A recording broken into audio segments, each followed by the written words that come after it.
Hey everybody, welcome to another edition of Friday Quickies, Techniques, and Tips. I'm Dina Rico with the Creativity Cave, and today is all about ink.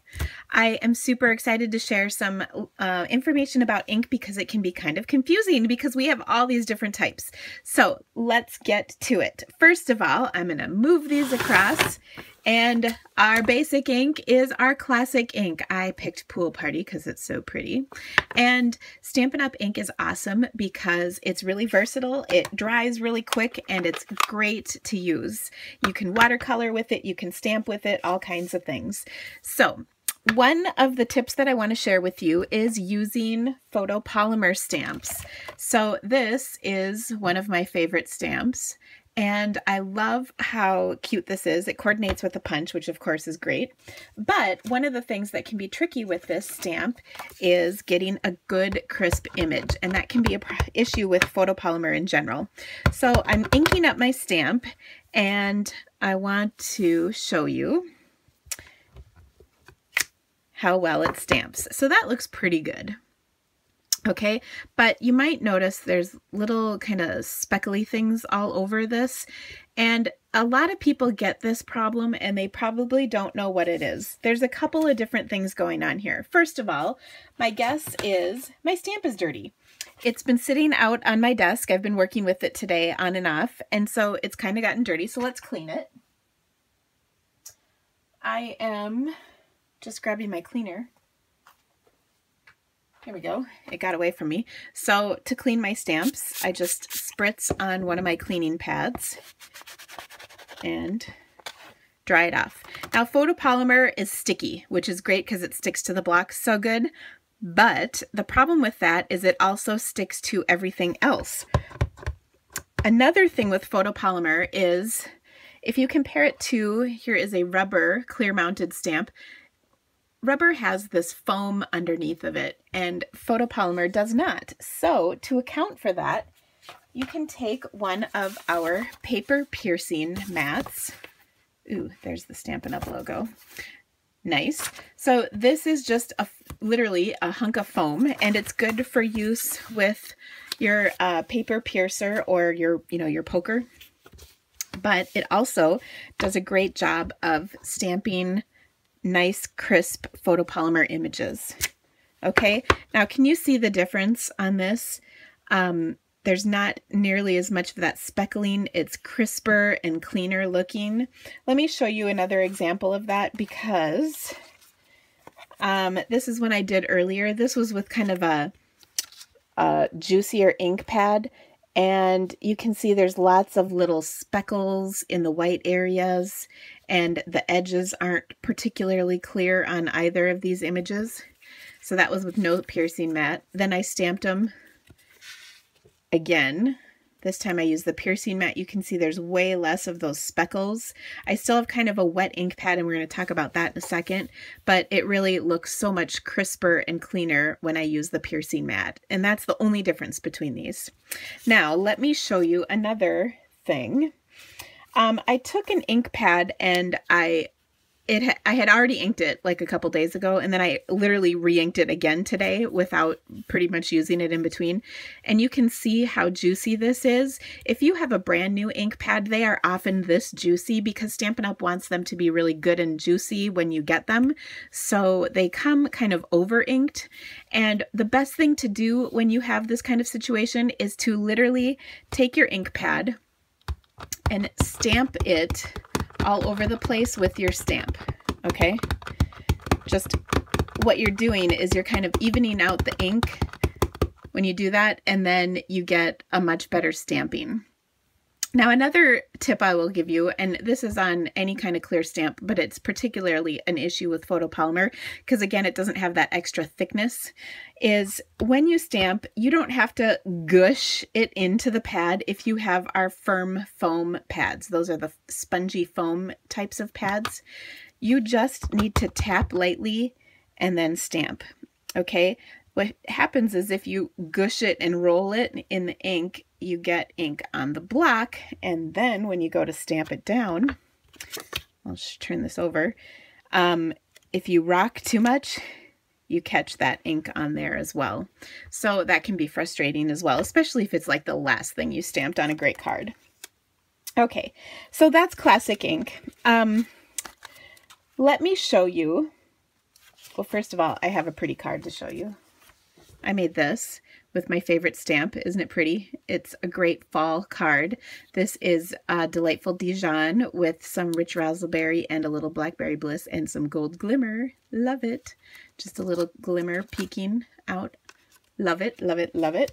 Okay, now the next one that's really confusing to people is all of the black options we have now. So we have Memento Black, which was new last year for our blendabilities. We have Stays On, which we've had for a long time. And then we have this new Archival Black, and it also comes in gray. Now, these three ink pads basically do the same thing. However, there are some differences. Memento, as you can see, stamps out a little bit less crisp. You can see the feathered images, or pardon me, edges of this image. It's not quite as black as this Archival, and the Archival does stamp a little crisper. Then I also have Stays On. Stays On stamps really nicely, but it dries so darn fast and it stains your stamp. So these are the big differences. The quality of the color in terms of how black it is. It's not so hot with Memento, but it's great with these two. And then the speed at which it dries. It doesn't dry instantly here or here. Here it does. Sometimes literally from the time you ink it till the time you place it, it can dry. And that's frustrating because then you don't get a crisp image. However, when you do stamp it, you get a really crisp image because look at how perfect this circle is. It's really nice and crisp. There's no feathering anywhere, which there is a little bit on this one. So it's kind of a complicated choice. Personally, I prefer Memento when it's something that doesn't have to be super duper black or super duper perfect. So like words or bolder images. Archival Black is great if you want to watercolor. You can't watercolor with Memento. But it just kind of depends on your preference. Now, in case this is all seeming like an awful lot of information, I have a chart. It's going to be on my blog. I promise. So this chart shows the different types of ink. The classic, those are like our regular 40 colors of ink pads plus our in colors. The craft white, which we used to have all colors in craft. Now we just have white. And I haven't really talked about that yet. The archival pads that are brand new, I just talked about. Versamark, which has been around forever, Stays On, in Memento. So this kind of explains all of these. Now, the one thing I want to mention is that some of your stamps can stain. If you saw this stamp, clearly right now it's inked in Pool Party ink, but it is clearly of a shade of pink. And that is because I used it with Blackberry Bliss and Real Red, Melon Mambo. Those all stain the rubber. That still works wonderfully, but it does stain. Now, as long as I'm holding the stamp up, do you see right here this kind of goober? It's not really a goober, it's just an area where there's no ink. One thing I noticed too with people is they stamp and they don't realize that there is kind of an uninked spot on your rubber. You can't see it as well from this angle, but you can see it right there. And so, of course, when you go to stamp that down, you can see it. It really is showing. That's a goober. And all that is the ink didn't ink up quite right. It probably is a little bit of a suction effect. But now if I look at my stamp, it looks like the ink is nice and even. And of course, when I go to stamp it down, it's great.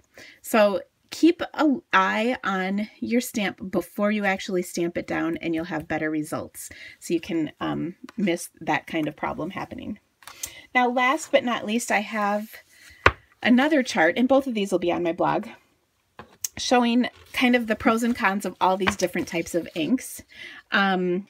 Of course, the big difference for me is in the Stays On.